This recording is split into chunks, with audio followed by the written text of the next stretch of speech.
The Living System, Episode 10, The Cultivator's Paradox. Throughout this series, plant biology has been separated into sections only so it can be understood. Light, nutrients, water, roots, microbes, environment, stress, and biological disruption were each explored independently to break a complex system into something we can all understand. But a plant never experiences itself in pieces. It does not divide reality into categories. It exists as one continuous biological process where every variable is influencing every other variable at the same time. This is where one of the biggest misunderstandings in cultivation begins. Because once you start looking at plant biology as a single connected system, it becomes clear why growers can follow completely different methods and still achieve strong results. Soil growers, cocoa growers, hydroponic growers, peat moss growers, rock wool growers, perlite, living soil cultivators, and high-intensity hydro system are often treated as if they are competing philosophies. But in reality, they are different ways of solving the same biological requirements. They are not arguing over what the plant needs. They are arguing over how to deliver it. The plant itself does not participate in these debates. It does not recognize whether nutrients arrive through mineral solution, microbial cycling, or inert media. It does not evaluate whether oxygen is delivered through passive drainage, air stones, or substrate structure. It does not distinguish between organic or synthetic inputs. What it responds to is whether water, oxygen, minerals, and environmental stability are being delivered in a way that allows its internal processes to function efficiently. This is why so many growing disagreements exist even among experienced cultivators. Two growers can both be correct within their own systems and both be wrong if their approach is applied outside the context it was designed for. A method that works extremely well in a tightly controlled hydroponic environment will fail in a soil-based system. A living soil approach that excels in microbial balance may not translate directly to sterile or inert media systems. Neither approach is universally superior. They are optimized for different conditions. The same conflict appears in environmental control. Some growers push higher temperatures and elevated carbon dioxide to drive faster metabolic rates. Others maintain cooler, more stable environments to reduce stress and maintain tighter control over morphology. Some rely heavily on high light intensity, while others prioritize balance between light, nutrient flow, and transpiration. These differences often create the impression that there is a disagreement about what is correct, when in reality, each approach is responding to different constraints within the system. As growers gain experience, something begins to change in how these differences are understood. At first, it looks like a contradiction. Later, it becomes clear that it is context. The plant is not rejecting one method in favor of another. It is responding to how all variables are interacting at once. A high-performance environment only works if every supporting system can keep up.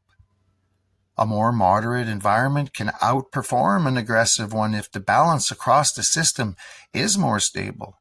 Success is not defined by intensity. It is defined by coherence. This is where the idea of fixed targets starts to lose its authority. Numbers like ppfd, vpd, EC, pH, and DLI are useful, but they are not absolute instructions. They are reference points inside a larger system. A ppfd level that produces excellent results in one setup may create stress in another if carbon dioxide, nutrient availability, or root function can't support it.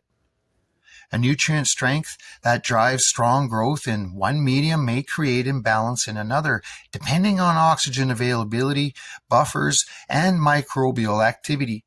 Even pH behaves differently depending on water sources, media, and if those meters are even accurate, and biological conditions. Over time, experienced growers begin to notice that plant issues rarely come from a single mistake. They come from multiple small imbalances interacting across different systems. Slight inefficiencies in nutrient uptake combine with environmental variation. Minor oxygen limitations combine with subtle shifts in microbial activity. Small timing issues in irrigation combined with genetic differences in responses. None of these problems need to be extremely individual. Together, they slowly reduce coordination inside the plant. This is where cultivation stops being about applying instructions and starts becoming about interpreting systems. The plant becomes a feedback loop rather than a static object. Leaf posture, color stability, growth rate, internodal spacing, and recovery speed all become signals rather than outcomes. Every change in the grow environment produces a response, and that response becomes information for the next decision. Nothing is isolated long enough to be treated as independent. Once this is understood, even the internal structure of the plant starts to reflect the same principle. Leaves are not just photosynthetic surfaces. They are indicators of a system efficiency. Roots are not just anchors. They are interfaces between biological and environmental exchange. Stems are not just support structures. They are transport networks linking all regions into a unified flow of resources. Every plant, every part of it, is both structure and signal, constantly participating in the overall balance of the system. When biological factors are added into this picture, the same pattern continues. Pathogens do not act in isolation. Powdery mildew reduces photosynthetic efficiency on leaf surfaces. Fusarium disrupts vascular transport and creates confusion in water and nutrient movement. Pythium reduces oxygen availability in the root zone and slows metabolic function. Viruses hijack cellular processes. Viroids interfere with internal regulation. Insects act as carriers that move these disruptions between plants. In every case, the true impact is not limited to one location, but spreads through the system by affecting communication and coordination. This is why plants can still grow while already being compromised. Growth is not a guarantee of health. It only indicates that the system is still active. Efficiency can decline significantly while activity continues. Energy is still produced, but not distributed as effectively. Nutrients are still absorbed, but not utilized with the same precision. Development still happens, but expression becomes less consistent and less optimized over time. At this stage, cultivation shifts again. It becomes less about control and more about participation. The grower is not operating outside the system, issuing commands, playing God. The grower is inside the system, influencing conditions, observing responses, and adjusting based on feedback. Every action influences multiple outcomes. Every adjustment creates new conditions that must be understood before the next decision is made. This is where the paradox becomes clear. The more a grower understands plant biology, the less absolute their conclusions become. Not because certainty is lost, but because awareness expands. More variables become visible. More interactions become relevant. More dependencies must be considered at the same time. Fixed rules give way to context. Simple answers give way to relationships. Plants are not designed around perfection. They are designed around adaptation. When conditions align, expression appears smooth and efficient. When conditions shift, the system reorganizes itself. When stress increases, resources are redirected towards stability. At every stage, the plant is performing the same fundamental task, maintaining coherence in a changing environment. By the end of this series, all of the earlier divisions begin to dissolve. Light connects to nutrients, nutrients connect to roots, roots connect to environment, the environment connects to biology, biology connects back into everything again. What remains is not a collection of separate systems, but a continuous network of interaction where every part influences every other part in real time. And once that becomes clear, cultivation stops being about choosing the right method or memorizing the right numbers.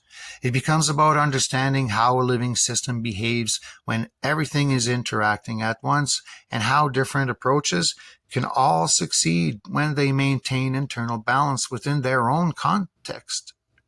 That is the real foundation beneath plant biology, not competing systems, not universal formulas, but a living network of relationships that constantly adjust itself to stay functional in a changing world. And the cultivator, in the end, is not someone following a single correct path. They are someone learning how to navigate many valid paths and understand when each one makes sense.